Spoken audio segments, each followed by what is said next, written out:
I'm Gideon from the Burning Veil podcast, and you are listening to The Infinite Rabbit Hole. Keep it up, guys. You're doing a great job. Imagine that this line represents a time, present 1985, future, past. Prior to this point in time, somewhere in the past, the timeline skewed into this tangent, creating an alternate 1985. Alternate to you, me, and Einstein.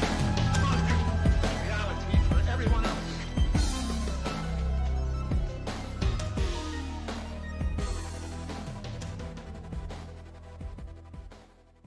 Welcome back to the Infinite Rabbit Hole. I'm your host, Jeremy. Today we're going to finish up our coverage on Dyatlov Pass. If you're live tonight on twitch.tv/Infinite Rabbit Hole, like we are every night, or every Sunday night at 8 p.m. Central Time. Every Sunday night. Dude, how cool would it Fair. be if this was our job? That Every would be night. really cool. That would be We really just cool. don't even edit anything. We just throw it out into the world. I've basically stopped editing. Really? Yeah, You're for the trash, most dude. part.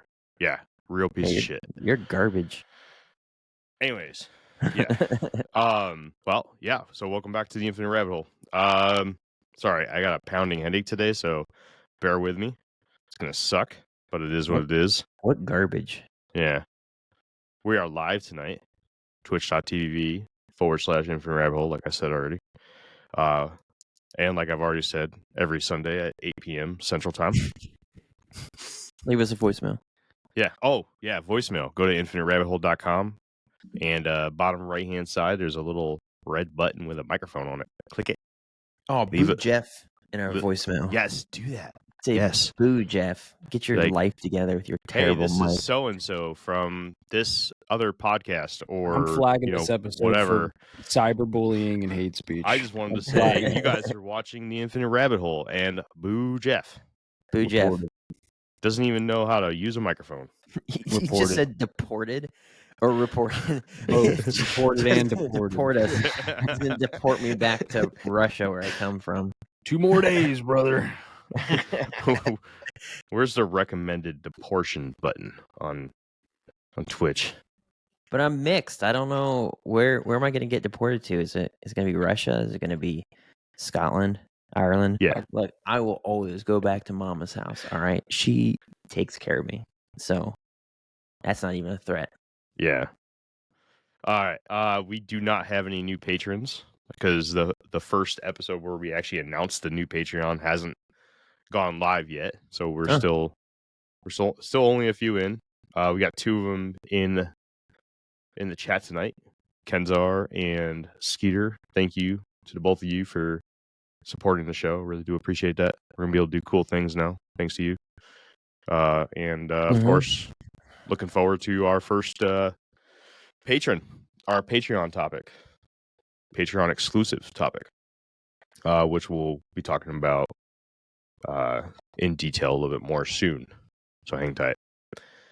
All right, so last week we dove into the story and the background information on the Dyatlov Pass mystery, where Igor Dyatlov and 9 other hikers took off for an expedition to try to earn the next class rating so that they can become instructors. One of them had to bail out because of medical issues, and the 9 that were remaining all passed away and under mysterious circumstances.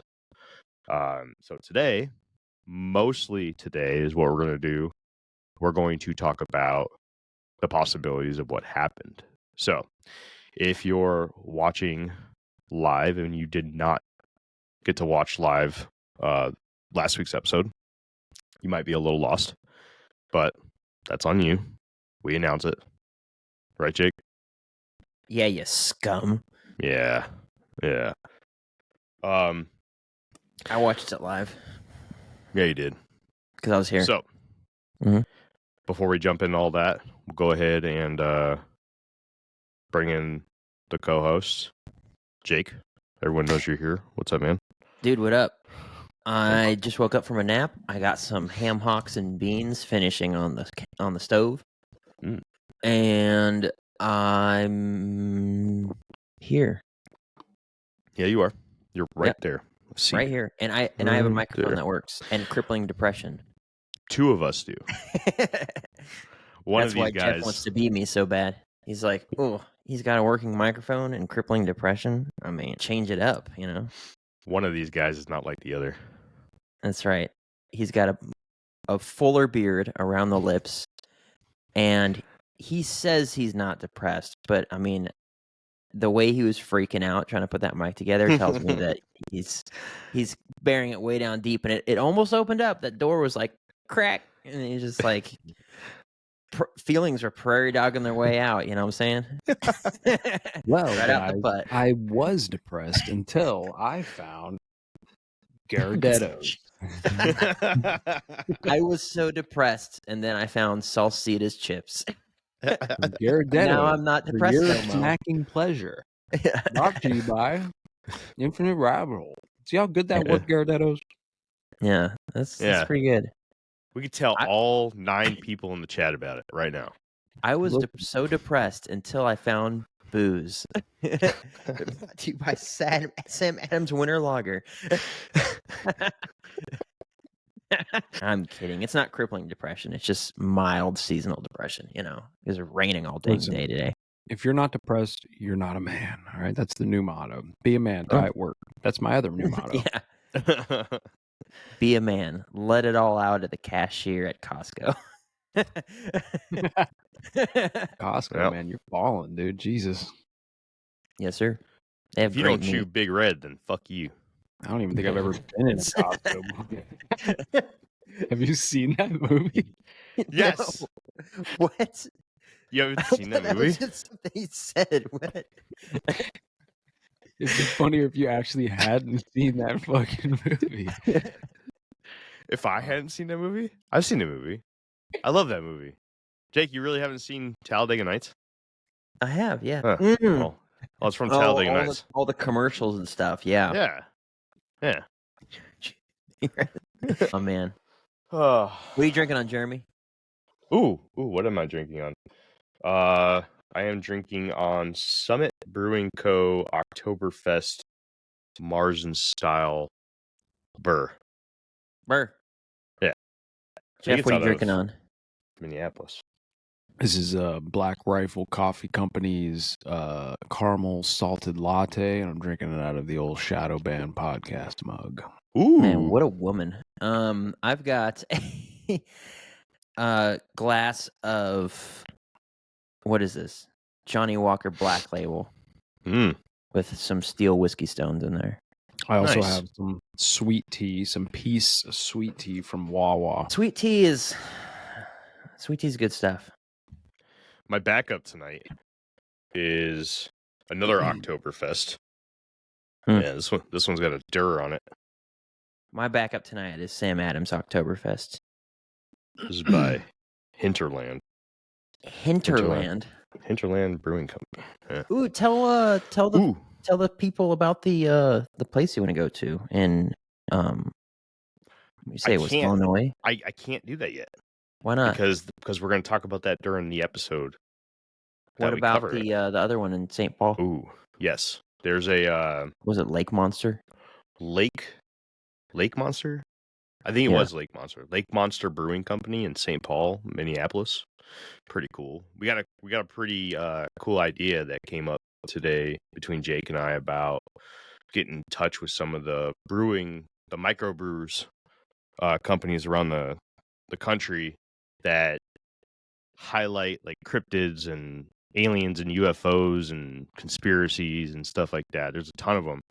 And Jeff actually just brought up a coffee company that does something similar too.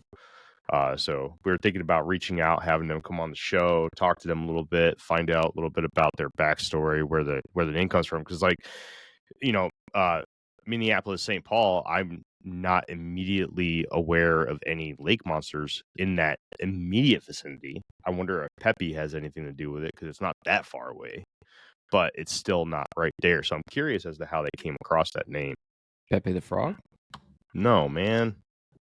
Oh, shut up, Jeff. Shut up, Jeff. Unplug your microphone. Oh, wait, hold on. I'm Excuse billing me, you. guys. Pardon me while I attach my removable cooling gel pad to my new lumbar support on my sweet new chair. Man, he's old. He didn't even drop a brand name. Dude, he's so old. Look at him. He's like, oh, don't mind me as I apply this Rogaine to the top of my head. I will before we get going while Jeff is doing that. My wife and I got to go on a date night last night, which was cool. My dad's in town. He was helping me put up a wall for my son's bedroom. He built the heck out of that wall. That's crazy. Yeah, man. I want him to build me a deck. He'll do that. Good. He loves building decks. Anyways, so my wife's job or company place works at. Yeah, the place she works at. Place of employment. So there you go. The place of employment. She provides a service and they provide money. That's true. Not it. Yeah. Yep. She does that. She wastes her time there and they give her money to then spend on items because of capitalism. Yeah. Mm-hmm. So anyways, we got to go on a date night thanks to my dad, who watched all 3 of my children because my oldest was at a friend's house. But freaking Jeff. The liquor's calling the shots now, Randy. We got to go to a musical of The Evil Dead, which was really cool. Right. You did not, because we didn't have a ticket for you because it came from my wife's place of employment. You could have told me about it. We could have gone. Dude, it was so cool. We were in the splash zone for blood. This was the t-shirt that they gave us. Oh, is that why you were? I thought that was just sent like that, but then I saw it all over your faces and I was like, huh. Yeah. Yeah, so I got to get fake blood splashed all over me. My wife walked out with very little bit. Huh? What'd you say? Was it fake? Yeah.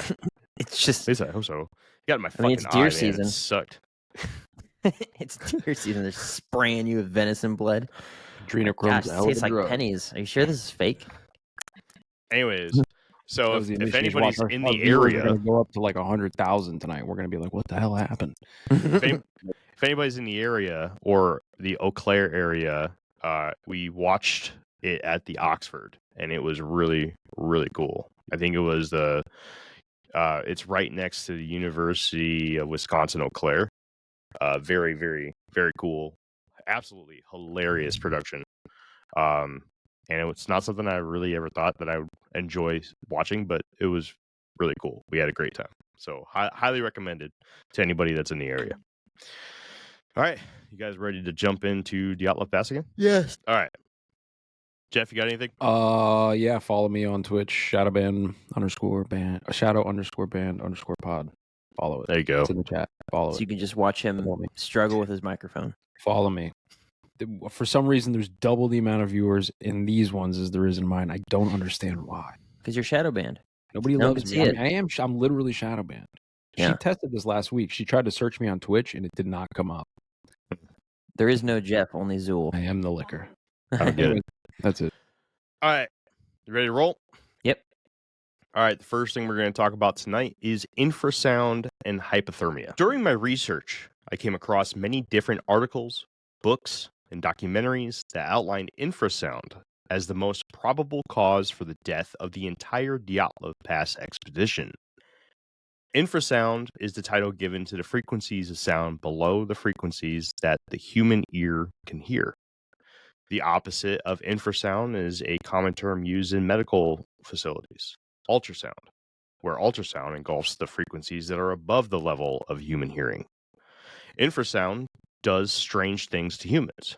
It drives us crazy. It can have some very serious physical and psychological effects on us. Infrasound is real, and it affects the hairs in your ear the same as what those frequencies within the range of our hearing do. Sound enters the ear canal and vibrates tiny hairs along the inner ear, which sends signals to the brain that you are receiving a sound. Infrasound does the exact same thing to humans, but the brain does not hear any audio inputs, which causes damaging side effects. There have been many cases in which a victim of infrasound has fallen ill, suffered from nausea, and even had damaging psychological injuries, sometimes resulting in the suicide of the victim. The theory in the connection between the Dyatlov Pass incident and infrasound comes from the wind coming through the snow and rocks of the surrounding area. Moving air is a common producer of infrasound, and with winds reaching gale force levels when it gusted on the night of February 1st, 1959, it is not a stretch to believe that the constant onslaught of moving air, whistling through the various details of the terrain, may have caused the crew to suffer psychotic-like breakdowns or an extreme case of confusion, or even both. Mix the effects of infrasound with the common symptom of hypothermia known as paradoxical undressing, and you may very well have a result that looks like the outcome of the Dyatlov Pass incident. Paradoxical undressing is a phenomenon that occurs when some people suffer from mild to severe hypothermia, and it involves the victim removing their clothing due to feeling warm or even hot. It's largely unknown why this phenomenon occurs, but the belief is that it has something to do with the brain reaching a level of cold that, in turn, makes the temperature regulating portion of our brain work incorrectly. The theory is that this critical portion of our brain in this situation would tell your body that you are hot in a freezing environment. The phenomenon of paradoxical undressing typically goes hand in hand with another phenomenon called thermoburrowing, aka hide and die syndrome. Thermoburrowing is in reference to the common act of someone being found dead with no or very little clothes on in an area where they were obviously trying to hide themselves. Bodies are often found in obscure places such as the crawl space under a house, a shallow hole that was dug out by hand, obvious due to the dirt left under the corpse's fingernails, and in many cases, deep under snow. When you look at the case of the last 4 bodies that were found, you'll remember that they were under 8 feet of snow. All 9 bodies had very little clothing on, and the cuts on the tent show that there was possible confusion by someone trying to get out of the tent, which could also explain the blunt force trauma caused to a few of the hikers when you think about possible fights breaking out from the confusion as well. But just like every other possibility in this case, there are flaws in this theory. If they were suffering from paradoxical undressing, then why did they try to light a fire? If they were suffering from an influx of infrasound, then why are there no more signs of confusion? What would have caused the incredible amount of damage to their clothes? Although I believe that the intense blend of infrasound and paradoxical undressing has a really strong case for being the answer to what happened to the Dyatlov team, I need more info to make this my actual opinion. All right, guys. So what do you guys think about infrasound and hypothermia? It doesn't explain the radiation thing, and to me, Oh, no, that's we're like where. Huh? What? We're going to dive into that too. Oh, I'm sure we will, but it still doesn't explain that. And to me, like that's the holdup for all the things that we've gone through so far, right? Because we could explain a lot of the factors of what was found. I'm going to go back to the radiation because I just want to clarify something. What was radiated? What did they find that was radiated? Clothing. Just the clothing? Clothing, and I believe skin and organs. Did they test the area around as well, or did they just test the bodies? Do you know? No. So when they found all of the bodies, by the time they found all the bodies, I think it was in May. This happened February 1st or February 2nd. Okay. So, it was still very cold. Very, I mean the environment is very harsh in the Ural mountain ranges. So no, I don't think they spent a lot of time out there investigating the actual environment. I think they were up there for the recovery mission more than anything else. Sure. Yeah. But I didn't find anything about them doing It would be interesting to environmental know. tests. Yeah, it would be interesting to know if like the ground around them was also radiated, right? Because then we could like speculate, hey, like a whole number of things could have happened to just the area, right? And they just happen to be. But it is also interesting what you said about the confusion causing somebody to maybe lash out, right? You Yep. start beating the shit out of somebody or murder one of them or something like that. I didn't even think about it. I'd be a terrible detective because I didn't even think that, hey, maybe somebody in the group killed all of them. Mm-hmm. I'm over here thinking like fucking meteors are exploding in the sky. There's a lot of theories behind this, and we're going to dive into a ton of them tonight. Jake, what do you think, man? Well, first of all, I don't have any little hairs in my inner ear because I waxed them all out of there. So if you haven't done that yet, then you're just setting yourself up for getting infrasounded and then killing yourself. That's right. Yeah. So might as well just do it. That's crazy. I didn't know about infrasound. I knew about the hypothermia thing about feeling hot and stuff. I think it's at the point where your blood starts to freeze. And why maybe it's just the body's way of just getting ready for death. Like, Yep. the same way, your blood starts to thicken and then you just get tired and then just pass out and drift off to sleep. Right. So, it's terrible, but it is what it is. So yeah, I mean, I don't think that having levels of hypothermia like that would then be surprising that people were found with missing clothes and stuff. That's not really the like the breaking point for me, I guess. My whole thing is like what caused them initially to run out of the tent. Right. And maybe it was that infrasound thing. Maybe it was something else, I know it is weird though that some of them were found under like 8 feet of snow, but the tent wasn't buried. If it's going to snow in an area even like a mile away, it's going to blanket the whole area, not just over a few people and not over the tent, Yeah. So this is the most common theory to what happened. So any book, documentary that you read, article, podcasts, this is something that they're all going to touch on. This has come out as many quote unquote professional opinions as to what actually happened to the Dyatlov group. But there are many other theories that we're about to jump into.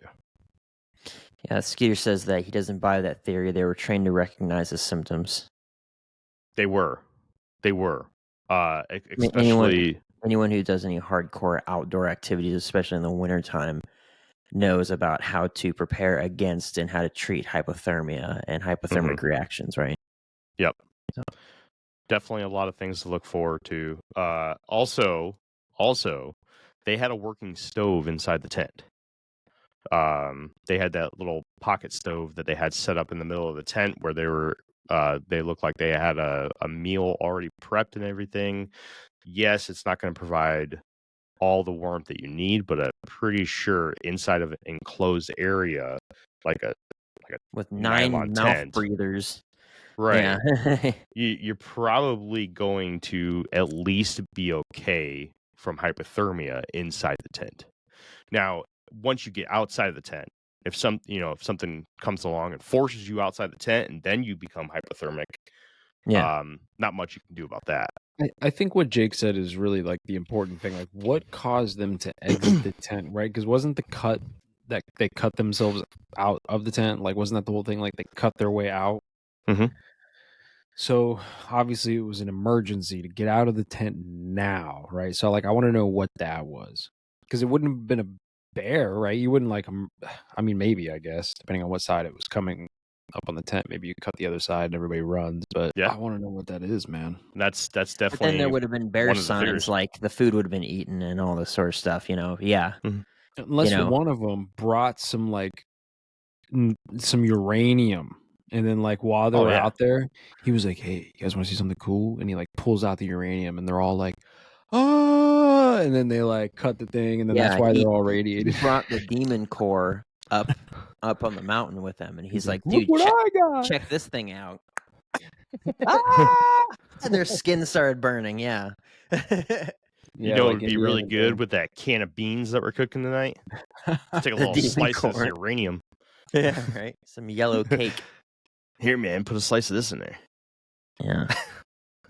I call it cornbread. I keep it around in this bag in my pocket. Jeez. Gross. No, Skeeter, not the demons. The demon core. It's the center of a was it an atomic bomb that's highly radiated. We'll talk about it at some point. But Yeah, we will. A lot of people have died dealing with the demon core. I don't know if it still exists. It might. Well, I no, got buried somewhere. we will definitely be talking about it. I just ordered Annie Jacobs' new nuclear war book. So we will eventually be diving into the demon core. Dude, and that book is so dope. It is. I'm thinking about rereading it just because of the science around how many people die. You read it? Yeah, well, I listened to it. I listened to the whole thing. Oh, you didn't do an episode on it yet? What a dick! I wanted to do one on our Area 51, but I wanted to bring her on to do it herself. Come talk to us about Area 51. I bet you will have more than 10 people in the chat then. That'd be pretty cool, dude. Annie Jacobs, she does some really, really cool shit. Get ready, anybody listening. There's a lot of Annie Jacobs topics coming up. Yeah. They got a little section of books right there. Can you see it? No, you can't see it. It's okay. But yeah, no. I mean, as far as the hypothermia thing goes, I think that it's 100% based. That's the reason why some of them were in various states of undress was because of hypothermic reactions, or the human body suffering from hypothermia causing them to undress themselves. That makes sense. But again, it's why they got in that position in the beginning, in the first place, you know. Do you see Skeeter's message? Read that. Yeah. Skeeter says, my wife says that somebody farted really bad and hotboxed them in. That's why they cut their way out. You know, I've been in some situations. I was camping with a buddy of mine, and he ripped one so hard in the tent that I puked up everything I just eaten.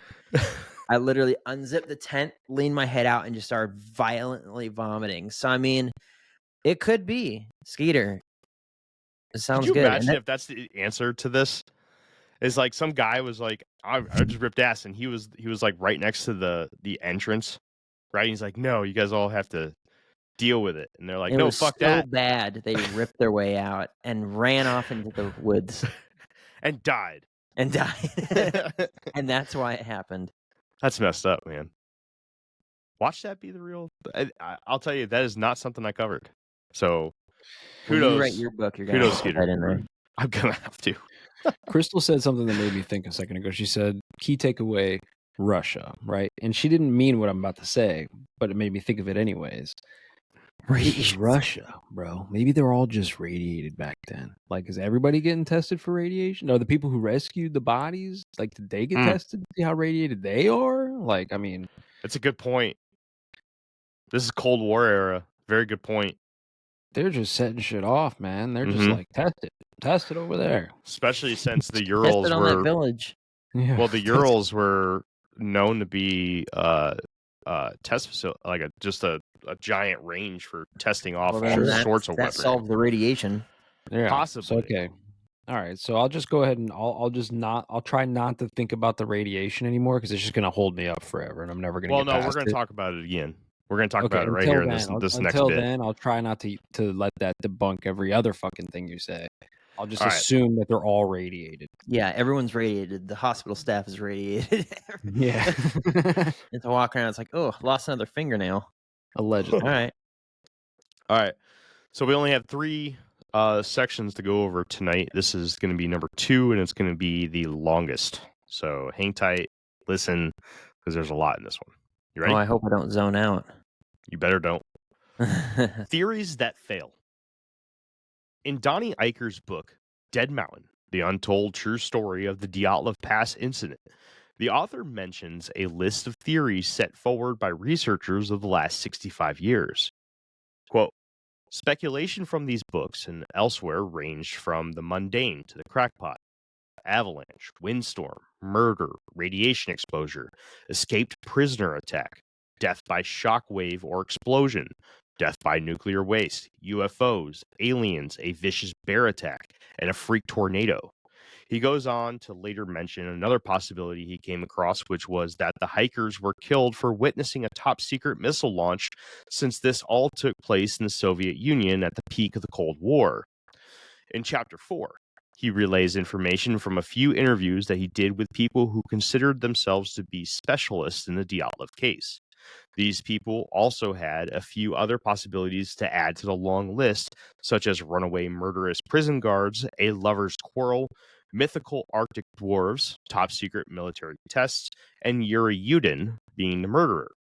He did show up rather late to classes, and his story was that instead of going right back to the university, he instead went back to his hometown and spent some time amongst family and friends before returning. I myself have heard many other possible scenarios, one of which includes an attack by a Yeti or Yeti-like creature. 16 hours into the search after the tent was found, the first 4 bodies were discovered, and the theories about what may have happened began to circulate amongst the searchers. The leading theory at this point was that they were blown down the hill by gale force winds, but the investigators that were looking into the case in Ivdel posed a good question in their return. Quote, why were things left in the tent if people were swept away by the wind? The question is a good one. If the crew were blown away by strong gusts, they would have had to be outside of the tent already, most of whom would not be properly clothed, and the tent would have likely have been blown away as well, or at least had the contents thrown around a bit if it blew at a force strong enough to throw humans about a mile down the hill. This would have held true especially for the pair of skis that were later found in front of the tent under a thin layer of snow, which would have been on top of the snow during the incident. This would later be removed as a possibility in the official report. The next possibility that was brought up officially was that they were the victims of an attack by the native Mansi, due to a Mansi trackway being found a few kilometers away.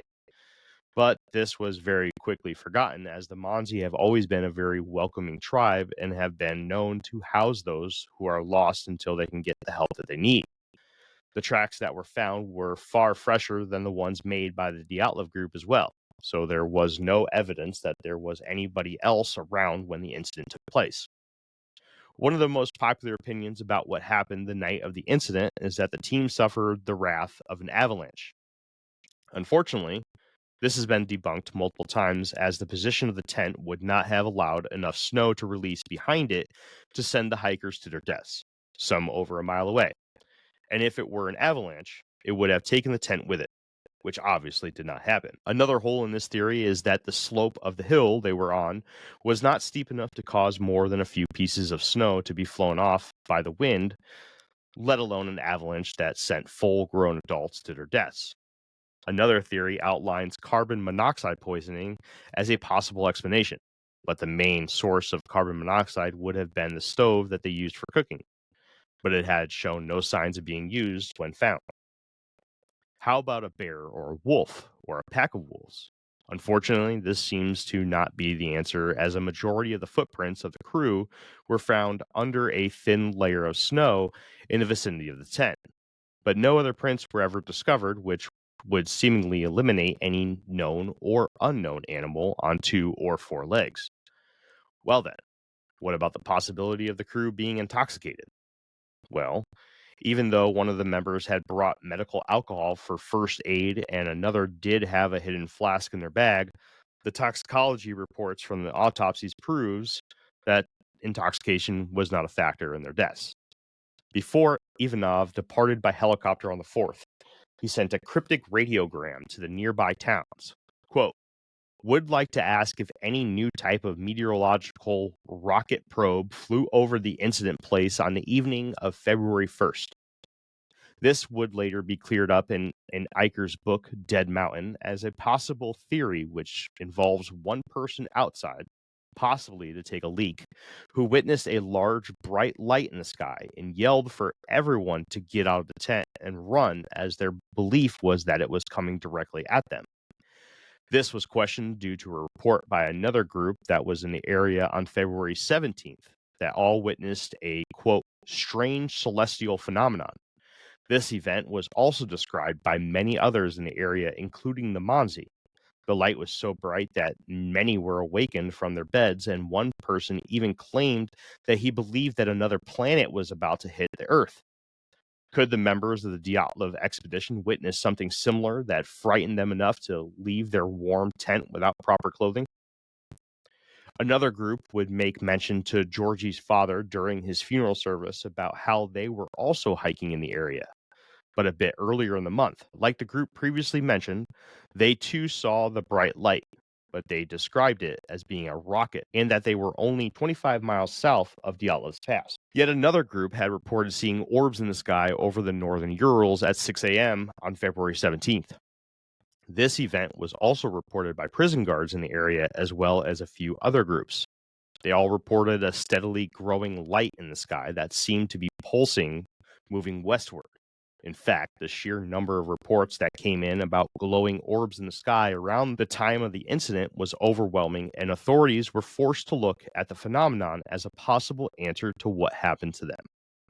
Prosecutor Ivanov would later be called to Moscow for an unknown reason, and when he returned, his attitude for the case and the bright lights in the sky completely changed by having his team drop any investigations into lights in the sky in the area of the incident at any time. In a later interview, which was quoted in Eicher's book, Ivanov explained his change in interest as a connection to the time frame being within the height of the Cold War. Quote, such topics were prohibited in order to prevent the slightest possibility of disclosing data on missile and nuclear techniques. A friend of the group made a comment at some point that she had attended the funerals of the first 5 hikers and that the strangest thing was that their skin was completely browned. Not black or dark purple, as you would expect from frostbite. She would later make mention that she often wonders if the weird lights in the sky that everyone was reporting had anything to do with the color of their skin at their funerals. But one more piece of evidence keeps researchers clasping to the subject of UFOs. The very last picture ever taken by the group was a peculiar one. It was on Georgie's camera and was a fairly simple picture of a black background, which could be taken as either from the inside at night or in the outdoors at night. But it was a strange out-of-focus light that splashed the top left side of the frame that leaves many unable to clarify what exactly this may be a picture of. Yet there are plenty of those that have looked at the Dyatlov case over time and believe that this may be an attempt at capturing an image of a bright light over their position on the night of the Dyatlov Pass incident. The UFO theory was revealed to be Lev Ivanov's leading theory as to what actually happened to the crew that night. According to author Keith McCloskey, in his book Mountain of the Dead, the Dyatlov Pass incident, Ivanov would make his admission years after his retirement. One answer that enthusiasts of the Dyatlov Pass incident never received an answer to was, quote, where did he get the idea to use a Geiger counter as part of his evidence collection? The escaped prisoner theory is another that has been bounced around quite a bit. It is true that there were a number of Gulag camps in and around the area of the Ural Mountains in the 50s and 60s. It was still too cold for someone to survive out in the wild as an escapee. The theory includes an escaped prisoner or a band of prisoners following the group when they departed the Gulag camp in Ivdel a few days prior on January 25th and ultimately killed the entire crew to scavenge their belongings for food, warm clothes, and most likely alcohol. This was the closest camp to where each member took their last breaths. This is still too far and too long for someone without the benefits that the group had, such as a tent for shelter, a storage of food, and fresh water, could survive in the frigid temps. With the next closest camp being 370 miles away from Dyatlov Pass, as mentioned in Keith McCloskey's book, Mountain of the Dead, the Dyatlov Pass incident, this camp wasn't only far away, but it was 370 miles to the north of their location, in an area that is known to get much colder and far less forgiving than the area their camp was found in, and with no other footprints found other than from the unfortunate crew, it would be difficult to believe that this is the answer to the mystery. All right, a lot of topics there, boys. Look, man, UFO, Right? I mean, I know that's where we're going with this, right? We must be. Seemed logical. Okay, well, fuck me then. Yeah. Because, I was thinking, because could be a UFO. But then I'm thinking, like, I don't really know of any other UFO sightings where people died from it, but I'm sure there must be. And the U.S. intelligence agencies and the way that they like hush up information is different than what the Russians do, especially, in Soviet era, right? Mhm. Russia. So it's like they could have been doing my labs too. I'm sure they were. Yeah. If we had my labs back then, I'm sure they had my labs back then. Because I think that level of projects, the my lab projects, the military abductions, for people who don't know, I think that's above like this border bullshit, if that makes sense. Mm-hmm. Yeah, like I think if the U.S. and Russia went to war right now, I think all of the super secret programs that are involved with like UFOs and whatever, that transcends wars and stuff like that between nations. So I agree. I hear a lot that the next big war is going to be the next big drop in technology. You're going to see a whole bunch of shit come out, which I think is true. I just don't think that you're going to see everything. And I think that the reverse engineered UFO technology or anything of the such, when it comes to like, possible alternation of dimensions or planes of existence, which I think is something that the military has been heavily involved in as of recently, at least. I don't think you're going to see that, and I think that there's kind of a truce when it comes to some of the black market military programs like that. Yeah, I mean, you can see that clearly because right now, like, everybody's all hyped about like hypersonic shit, right? Like, like there's this plane that can fly from Beijing to London in like an hour and a half or whatever it is. And it's like, yeah, that's cool and that's super fast and all, but if you look at the plane, you're like, okay, listen, that's not very practical still. And I'm sure that the pictures that we have in the public probably still aren't like the actual, plane itself, right? I'm sure that's still pretty secretive. But it's like, how practical is that? I mean, they're still telling us that they're just trying to get to like that hypersonic level, like just get across the continents in like a couple hours, when realistically they can snap there, they can blink there. Yeah, I think that it's a mistake to sleep on the Arctic or the Arctic dwarves. Yeah, no, 100%. Like the Arctic dwarves. Yeah, the mystic Arctic dwarves. Like, you can't sleep on that and be like, oh, it's not that. And it's like, well, how do you know? Like the ones from the Box Saga? No, these are more like, mystic Arctic dwarves, not just Arctic dwarves. I mean, come on. But yeah, a lot of stuff there. Definitely interesting. I don't know, man. I the missile one is interesting. Mm-hmm. That's pretty cool because I would react like that if, say, we were on a camping trip and you were out taking a leak and you screamed out, "Hey, Jake, there's a missile heading towards us. Get out of the tent." Like, I would leave my boots, and whatever I wasn't wearing would not be put on before I was leaving the tent. But why would you cut the tent? I don't know. See, this is the problem with every single explanation when it comes to the Dyatlov Pass and all of the theories, is that there's one hole to poke in every single one of them. Yeah. Look, even really smart people are dumb sometimes. What? I have a. What if the reporting is just fucked? This is Russia we're talking about. Oh yeah, no, definitely could be. Definitely could be. Because what if one of these theories is the right one, but they were like, "Oh shit, we can't say that. Like, this guy was respectable, man, or whatever the case might have been. Like, just tell him this." But then it creates this fucking, I mean, we'll talk about it a little bit more when we get to our final thoughts, but I'm not far from what you're saying there, man. Maybe they cut the tent because 9 or 8 people trying to slam their way out of the entrance, someone just freaked out, whipped out their knife, and cut the back, and then jumped out. I mean, maybe. I don't think so, man. Personally. What do you think? Oh, we're going to talk You're not about it gonna, you're not afterwards. going to tell me until He Yeah. never tells us. He never wants to tell us.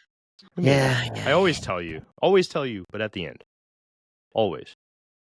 And All then right, he you hit guys. us up a month later. He's like, I just found a new book on this thing. It's completely changed my opinion on it. Oh my gosh, I love it too. We have yet to revisit a topic to where I can provide new Crystal ate information. all the good pieces out of the Gardellis. What is it called? Gardettos? Gardettos. Gardedellis.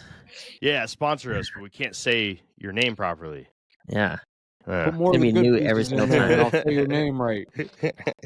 Gore. All right, you guys ready? Last Yeah. part. All right. Last part. Let's talk about Kármán vortex street. The phenomenon known as Kármán vortex street is an occurrence in fluid dynamics of both liquids and gases. It most commonly occurs when a force of wind or water strikes a mass that causes similar effects to that of airflow on an airplane's wing. To take a step back, Bernoulli's principle is a key concept of fluid dynamics that outlines the flow of either a liquid or gas over a physical surface. In the case of airplanes in flight, Bernoulli's principle is applied when the air that is being forced towards the leading edge of an airplane's wing, which is in the shape known as an airfoil, also seen in boat sails and propeller blades, is split and forced to take two paths, one on the top of the airfoil and the other on the bottom.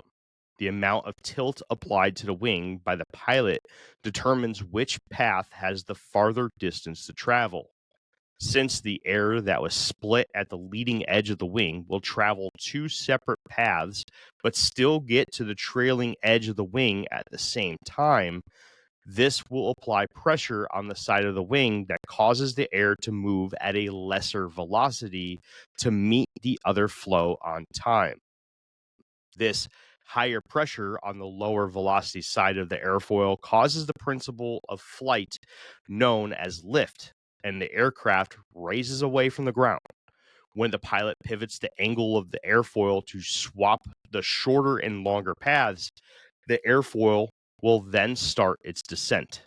Now, Bernoulli's principle is not what caused the deaths of those hikers, but the effects of the wind in the area hitting certain surfaces and abiding by this well-known physics principle very well could be the cause.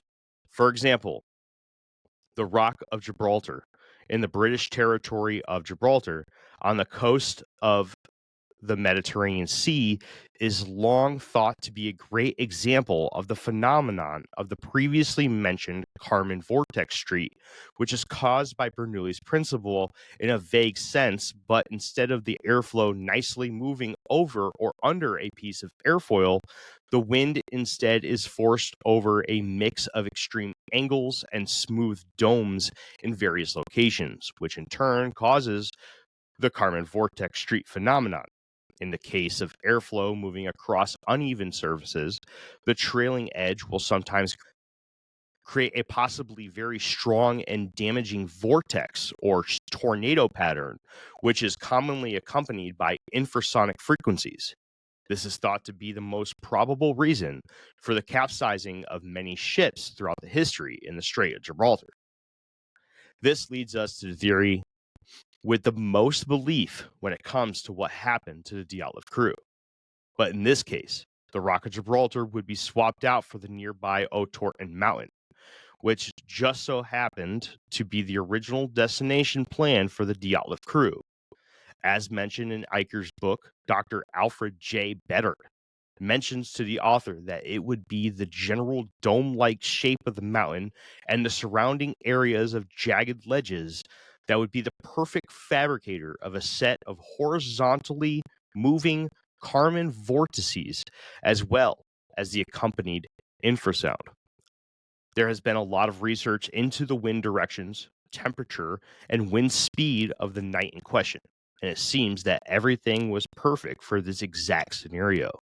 When considering the mixing of the intense symptoms of extreme infrasound and the audible sound of literal horizontal tornado formations of wind, which themselves would produce ground shakes and vibrations that would be felt in the environment around them, as well in the chests of all the victims.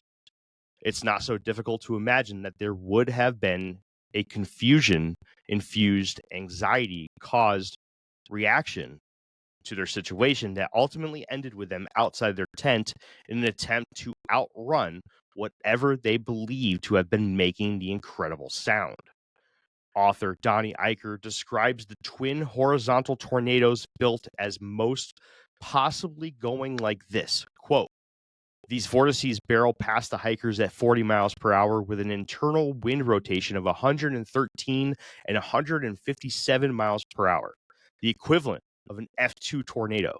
The twisters have since grown in size, 100 feet wide and 130 feet tall, and in addition to their audible roar, they are generating an infrasonic frequency that has been wreaking havoc on the hikers' minds."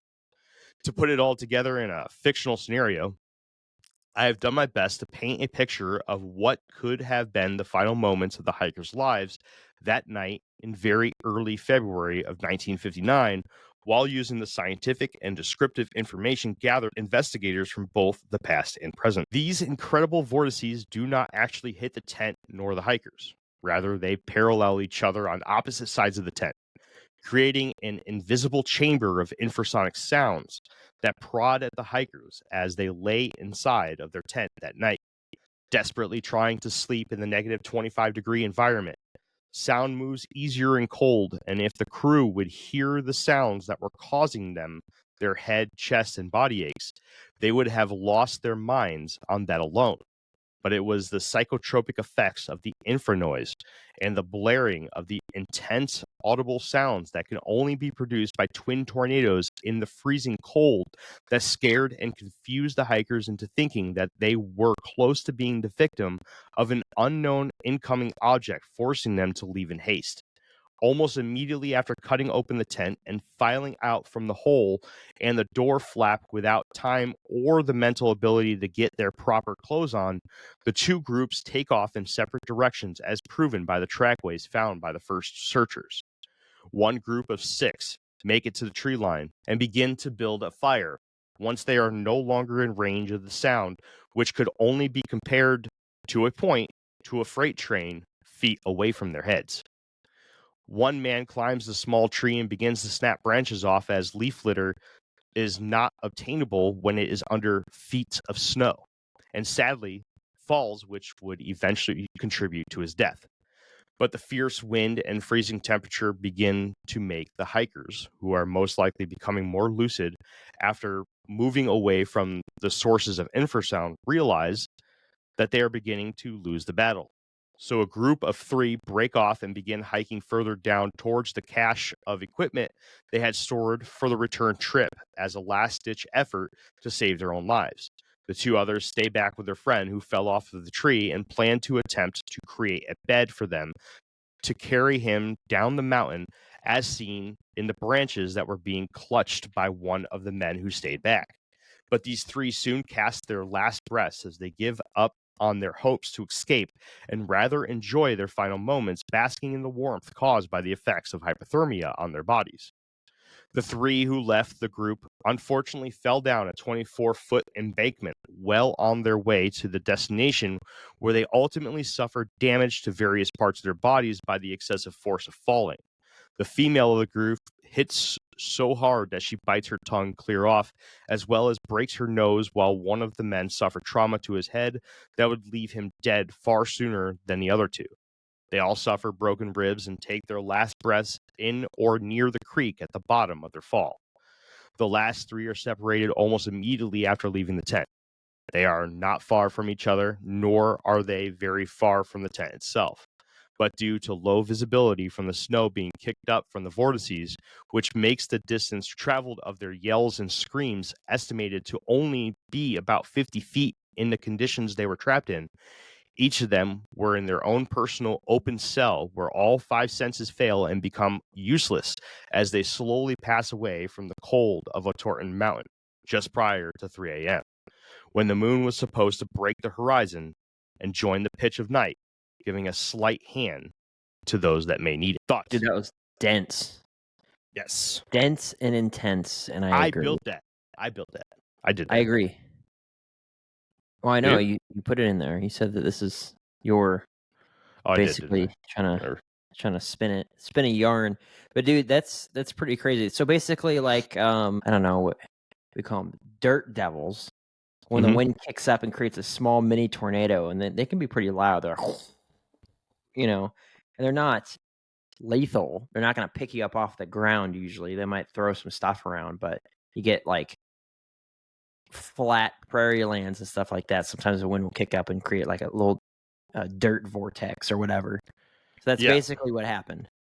So to kind of expand onto this, because I didn't do a great job at explaining it, to answer Skeeter's comment here too, he says that sounds like it would have to be extremely perfect condition for that to happen, plus everything would have been thrown, tent included.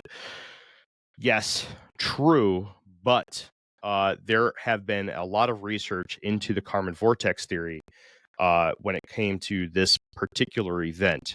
Now, it is known that the area does produce Kármán vortexes. It does do that. And then the middle of these vortexes is called the street. That's why they call it a Kármán vortex street. So in the middle of the two vortexes, it's actually very calm. There's not a lot of wind. That's why the theory is that the vortexes would have paralleled each other, leaving the tent in the middle of it. They would have heard all the noise, the loud noise that sounded like a freight train about to hit them. I mean, imagine how two F2 tornadoes, one on each side of your tent, probably 50 to 100 feet away, just barreling like this. Not like this, not like a normal tornado, but horizontally like this. Oh, okay. So yeah, these are horizontal vortices, by the way. They're not, I don't know if I put that in there, but I thought it did. Horizontal vortices. And the street in the middle is calm.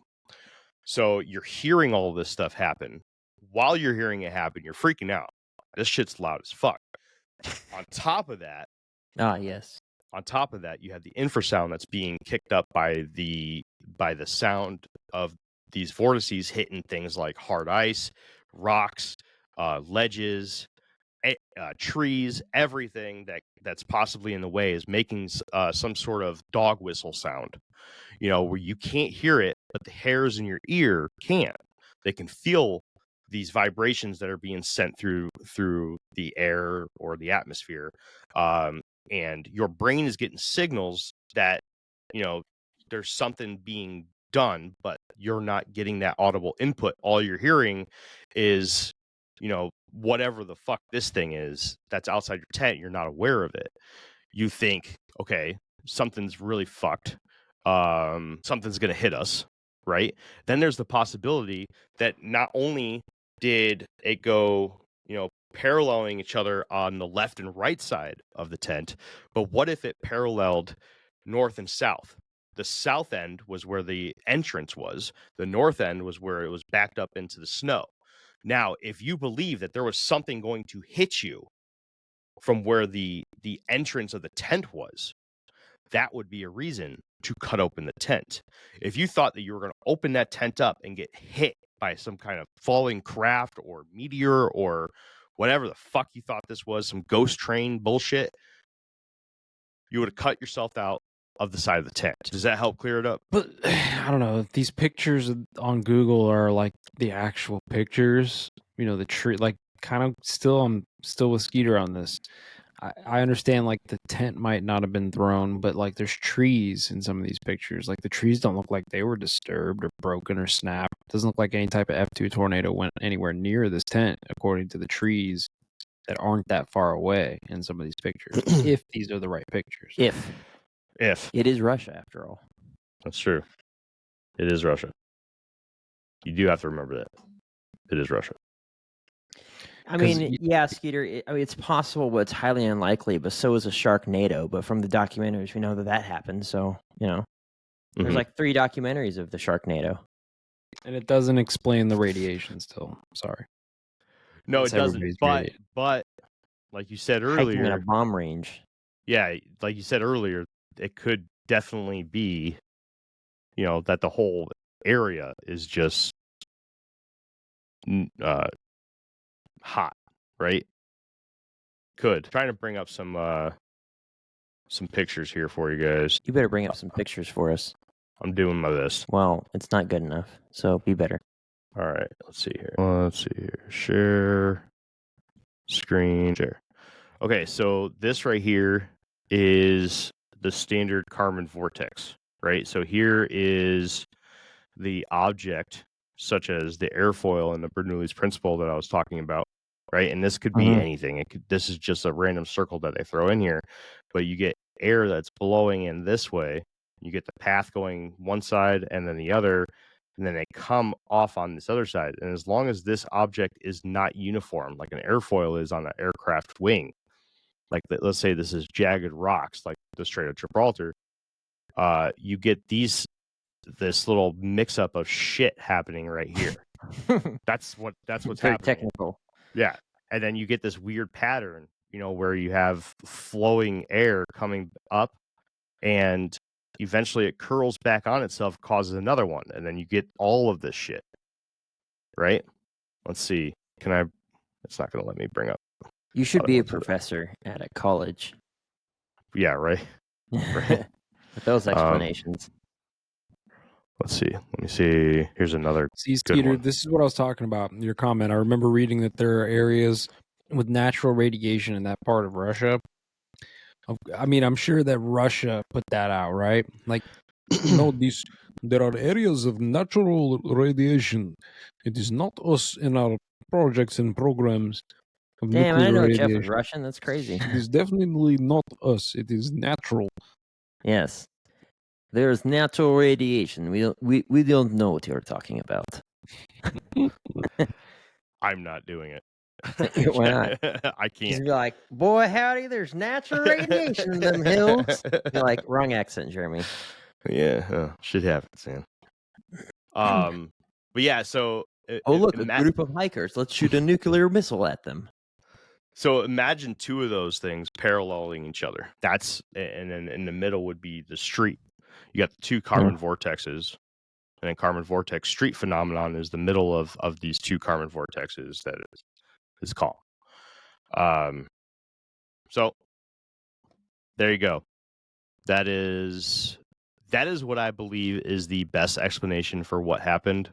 Watched a couple of videos on the phenomenon of Kármán vortex street. In fact, they use the Dyatlov Pass mystery as one of the best explanations for how this could have am I drawing a blank here? Yeah, this is how something like this could affect a human so much that it could kill them. Lethal Things. implications. Yeah, I'm saying Implementations. Implementations. Yes. Yes. Yeah. Here on Infinite Rabbit Hole, we make up our own words if we can't find the words we want to say. We use half real words, half not real words. Okay. That's right. I mean, we work in a field of pseudoscience. Now we create pseudo words. Wasn't there somebody whose face was missing? Face.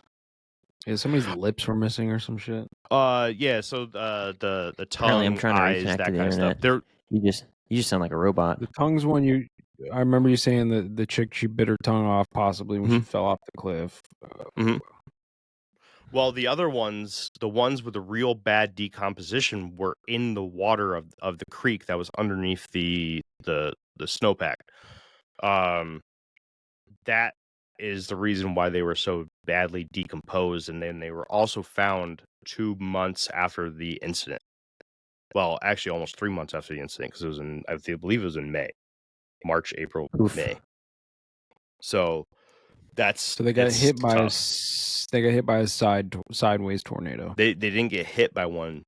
One scared the shit out of them and took them out of their tent. And the 6 that made it to the tree line, they got out of the Harb's way of infrasound. It's such a stretch, dude, for not only that, like, the thing to happen, but then for all of them to die. Like, dude has to also die from a freak accident falling out of the tree.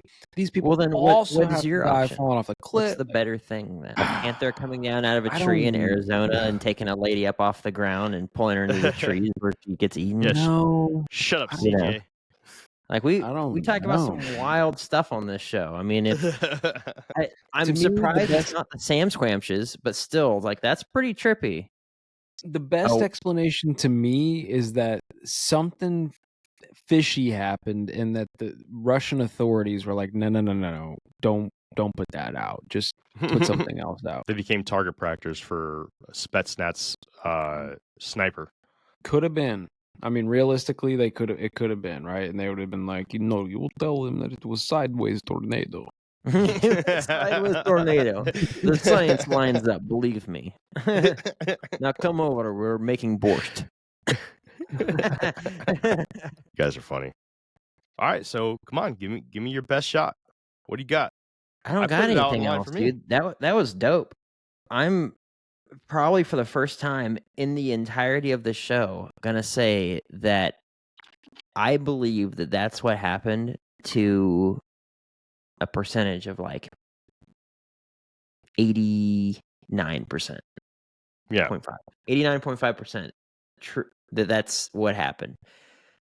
The only other thing that I just don't know why they would leave the tent instead of like just poking their head out and being like, But at the same time, I've never heard infrasound before. I've heard the brown note, which I was messing around with my subs and I almost crapped my pants. That was pretty neat. I actually like looked that up on YouTube so I could see if someone would play the infrasound so I could blast it on the speakers and see what I do. But apparently it's just like a level of hertz. Like one guy said like 15 hertz, and it caused them to kind of act very strangely. And just like a 15 hertz tone. So I kind of want to throw that up there. I'll be like, give Whitney a pair of earplugs and I'll just be exposed to it. And I'll just be like, I just want to see what happens, and you'll be there with your earplugs to turn it off. If I start like seizing up or something crazy, but Start fighting yeah. ghosts. Yeah, right. The demons come out of the keyboard and stuff. But yeah, I don't know. There's a lot of weird stuff in the world that I imagine if it was something crazy like that, you just had never heard that sound before. Mm-hmm. Especially as you said, it would be like shaking everything, so shaking the ground. So you think you're experiencing an earthquake, probably a lot of rumbling, but then also they say that tornadoes sound like trains and stuff. The weird sounds of the wind and stuff. So yeah, that would be a pretty crazy thing.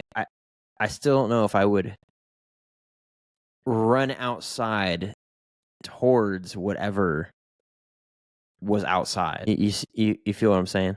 Yeah. Picking up what I'm putting down. Like if I heard a bear outside, I wouldn't rip out of the tent to run out into the darkness and maybe run into the bear. Yeah. Yeah. Right into the bear. Yeah, right into the bear's butt. Just face first, way up in there. Like a reversal of Ace Ventura coming out of the rhino. Yeah, it doesn't make any sense to me either why they would cut the way out. I mean, even if they were freaking out about all this going on, like Jake said, why wouldn't you just peek out the zipper first? Because that tent is their lifeline. Like I think it has to do the big piece of evidence here is the infrasound. And you have to rely on what the scientists say. That infrasound. I understand. I'm thinking fake, though.